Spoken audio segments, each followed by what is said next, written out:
Welcome to Season 4 of the nationally recognized award-winning Yours in Education, where we celebrate the people, programs, and partnerships making a difference for students and families all across Placer County. Coming up, meet the high school students turning their passion into purpose, using their voices to create change in their school and community. Plus, see how Roseville High School students are stepping into the role of teacher, leading PE programs for elementary students and learning life skills along the way. And one student helping shape district decisions as a student board member before he heads off to Stanford this fall. You're stronger, bud. Last week you weren't holding your head up as high. And we'll introduce you to a PCOE occupational therapist who's helping these young students with severe disabilities find their voice, build independence, and connect with the world around them. Join us as we celebrate students leading the way. You won't want to miss a moment.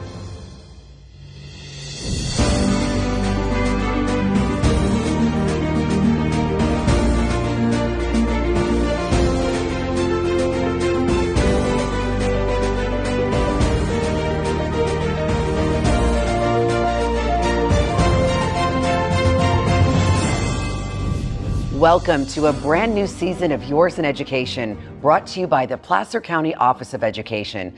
I'm your host, Kellie DeMarco, and with me is the Placer County Superintendent of Schools, Gayle Garbolino-Mojica. Hi, Gayle. How are you? Great to have you on the show again, as always. Thank you for having me. A little bit about Gayle. If this is your first time watching, nearly 2 decades, Gayle has been a steadfast leader and advocate for public education. She has been guiding Placer County schools with vision, heart, and a relentless focus on student success. And under her leadership, Placer County continues to outperform the state in achievement, readiness, and wellness, and remains a model of what is possible when education and community work together. We are talking a little bit about budgets today, and we hear a lot about budget challenges, Gayle, all across California. So for people watching at home, kind of talk a little bit about what's going on there. Well, Kelly, it's really interesting. Public education in California is funded primarily by the state of California under something called Proposition 98 that the voters voted in 1998 to guarantee a minimum level of funding for public education. So Proposition 98 is about 40% of our state revenue is allocated for public education. So when the state revenues grow, funding for public schools grow. The funding for the state revenue is really primarily into 3 areas. It's personal income tax, corporate tax, and sales tax. So if we were to see growth, for example, in corporate tax or personal income tax, then the state budget as a whole continues to grow. There's some concerns lately that the amount of growth that we're seeing in the state of California is attributed to AI, artificial intelligence, and a lot of the work that's happening in Silicon Valley. So there's concern that we potentially could see some sort of a leveling off and having those funds not be at the level and the caliber that they are now, kind of like the dot-com bust that happened in like the late 1990s, early 2000s. So I think what's happening is at the state of California, they're taking a kind of a proactive, measured approach, making sure that we don't over-allocate the amount of funding to public schools and or the rest of the state agencies that rely on the state general fund. And so it's really trying to track what is happening in those 3 areas: sales tax, corporate taxes, and personal income taxes. And that then makes the basis for Proposition 98 and the minimum funding for schools. That makes sense. So closer to home then, when districts face these financial challenges, what role does the Placer County Office of Education take in trying to keep these schools stable and right on track? So the county superintendent is actually tasked in the state constitution of being the entity that oversees our school districts and the budgets associated with those. So just as I explained about the state revenues, our staff has to be up on what's happening as well with respect to Proposition 98 and making sure that our school districts, when they are budgeting in their current year and they're out 2 years, that they're using reasonable projections for COLA, that they're using reasonable projections for student enrollment, that everything is tied to actual numbers and not a hope, meaning that I'm assuming or I'm hoping that our school district's enrollment's going to grow by 7%, when in reality it's actually decreasing by 1%. So it's really making sure that as the county office, we're proactive with our school districts and making sure that they have reasonable projections when they are managing their current budget and then they're out 2 years. Right, and we have to attribute a lot of this to you too. It does help that you've been in this role for so many years. You know how to do it, you know how to do it well, you know how to plan ahead, and I think that's why you keep getting elected to this position. Well, thanks. Thank you very much. I was a small district superintendent up in Colfax Elementary School District before I became county superintendent. And in Colfax, in the 5 years that I was there, we saw growth and we saw decline. So I became very skilled at being able to make projections as far as funding based upon the number of students that were coming into the school at the particular time.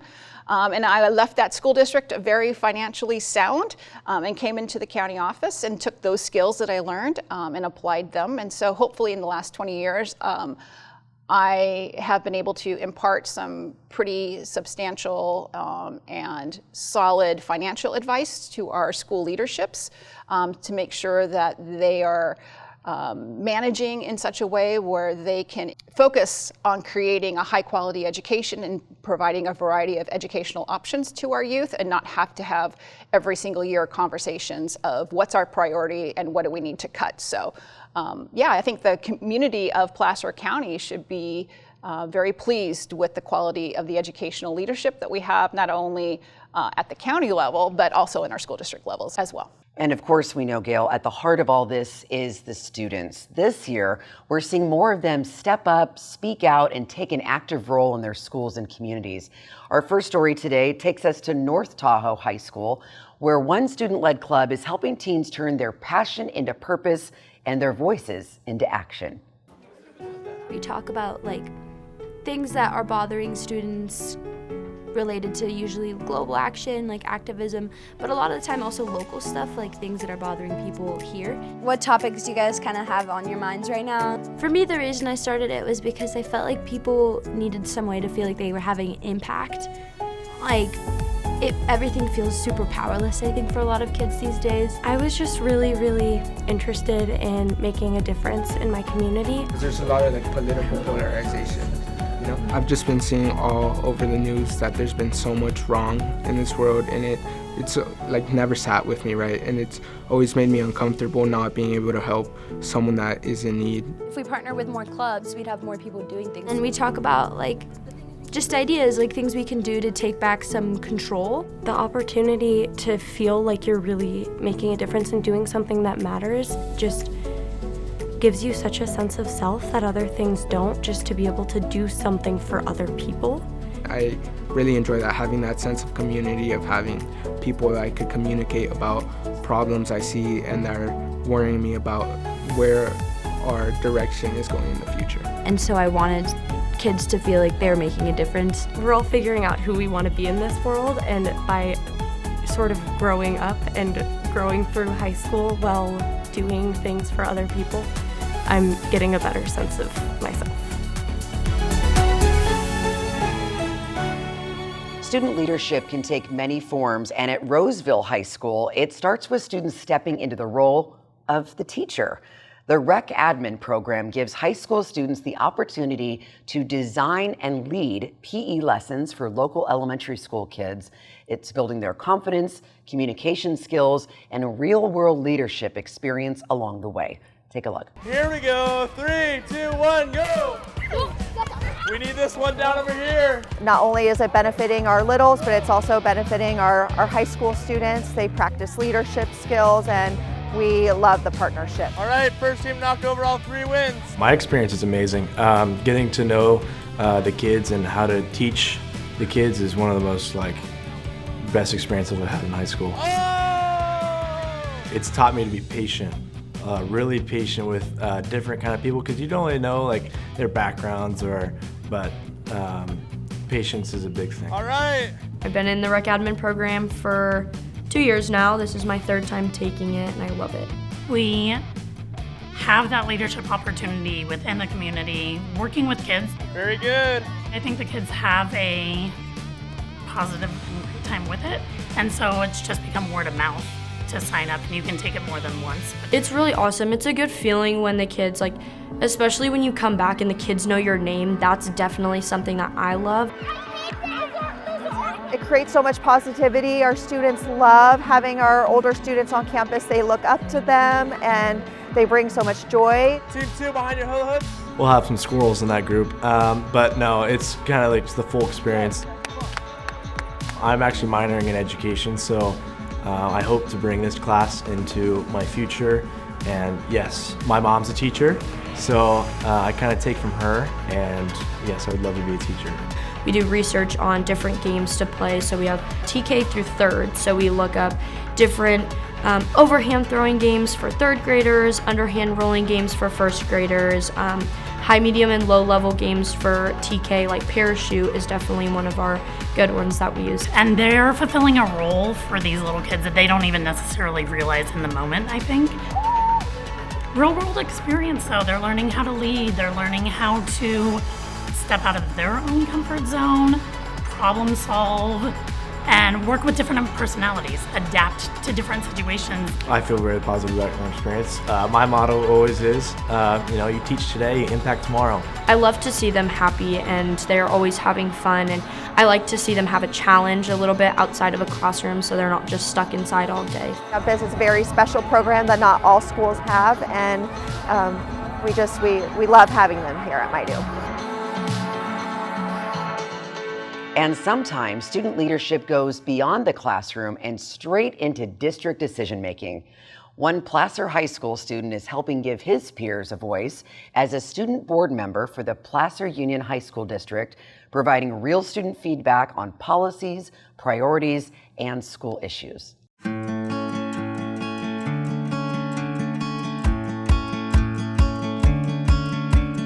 Hi, I'm Cooper Barr. I'm a senior at Placer High School, and I'm a student board member on the District Board of Trustees. So I represent 3 schools, Placer, Confluence, and MyDo Virtual. So I'll reach out to each 3 of those schools, and I'll include that in my board report every meeting, sharing any concerns, any thoughts, any successes to the board on those 3 schools.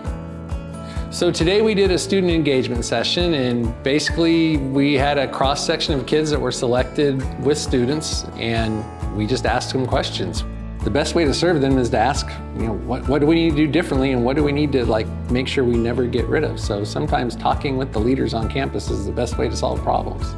I try not to come up with my own ideas. I just try to carry the ideas from the students to the board. And some of those ideas revolve around the topics the district assigns for those student board meetings. Having Cooper sit on the dais at a school board meeting, to hear his insight, his input, he asks great, insightful questions. He's just a very thoughtful, very solid young man who's going to do wonderful things, and I'm happy I've had the opportunity to meet him, to be completely honest. So I'm going to Stanford University in the fall. I'm not sure quite what I want to study yet. I've got a couple years to figure that out, but I've got, the dream amount of resources that you could ever have at a school. So I just plan to try to take advantage as much as I can. Our next story highlights the power of second chances and the importance of student voice. Isaac Barajas was the first ever student board member for the Placer County Office of Education. But what makes this story so unique is that he previously attended PCOE's eye care program, which supports expelled and probation referred students. Well, today, Isaac is back at his home school, West Park High School, using what he's learned to help shape his future.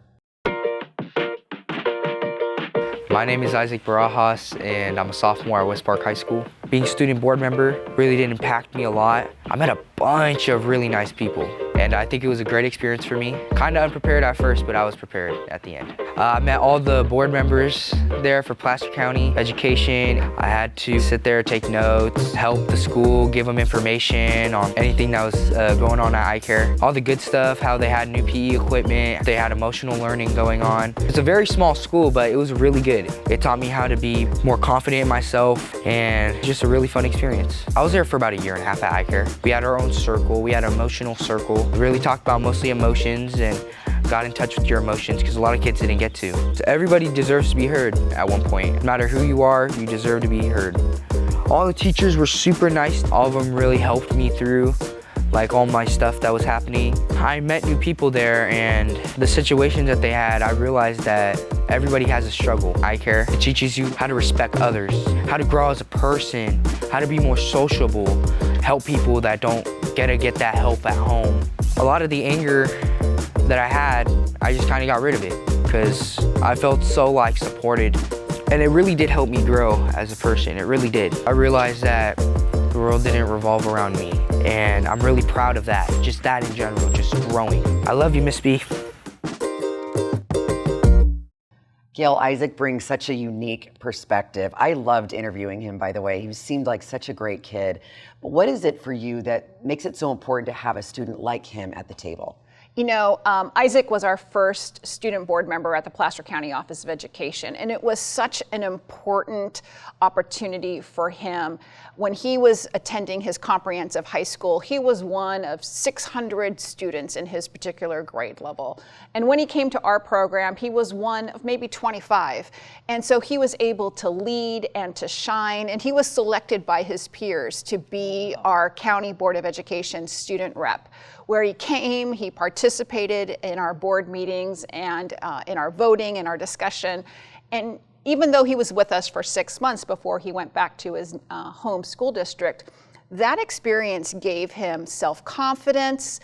It gave him an opportunity that had he stayed at his comprehensive high school and never came to the PCOE eye care program, he would have never gotten. And so we've enjoyed having him. He's since moved back to his neighborhood school, and we have our second student board member as well carrying on in his footsteps. And it's just so important to give all students an opportunity to lead, which I think is what our program did for Isaac. Well, he absolutely loves it, and I can tell you just chatting with him, his life is forever changed because of that program. That makes me so happy, because he's a great special kid. Yeah. Well, while students are leading the way in so many different areas, we know none of it happens without incredible educators supporting them along the way. Our final story shines a light on Merritt Black, an occupational therapist with PCOE's regional special education programs. For the past 5 years, he's been helping students with severe disabilities build education, communication, and essential life skills, one small victory at a time.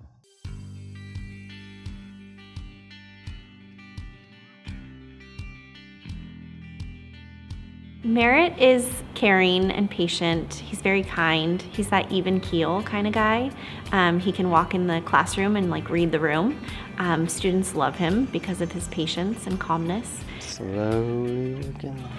All right, you're stronger, bud. Last week you weren't holding your head up as high. So Merritt's work as an occupational therapist, he really has to individualize things with each of his students depending on what it is that they're working towards and what they need.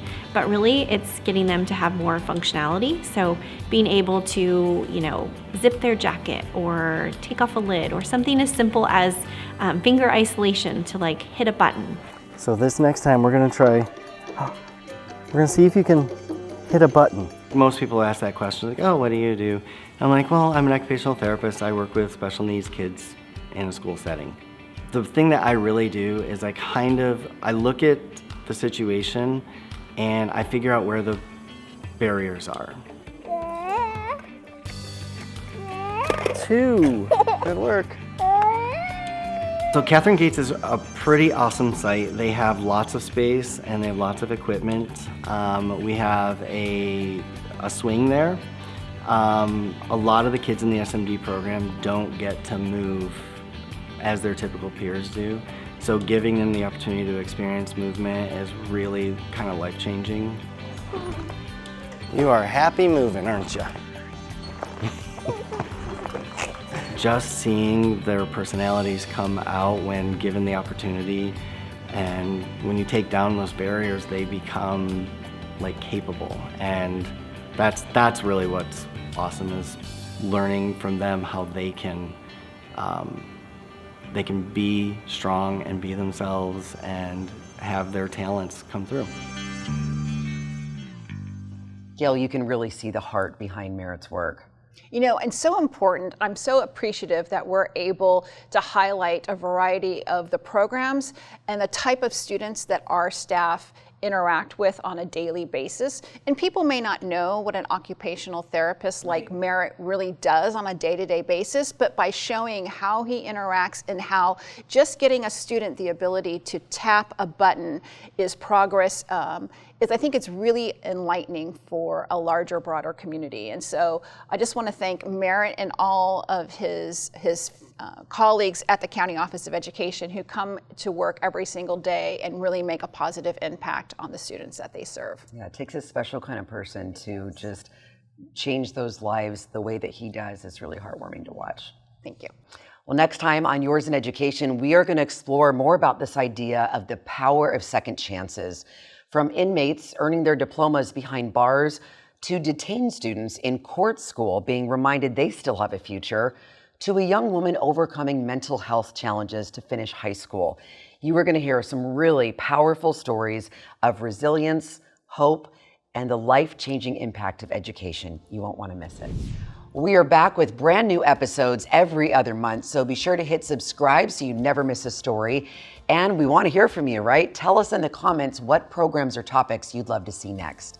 If you missed anything at all, our full library of episodes is right here with incredible stories from across Placer County. That does it for us. Thanks so much for joining us for another episode of Yours in Education. Thank you for watching, and thank you for making Placer County Golden Education.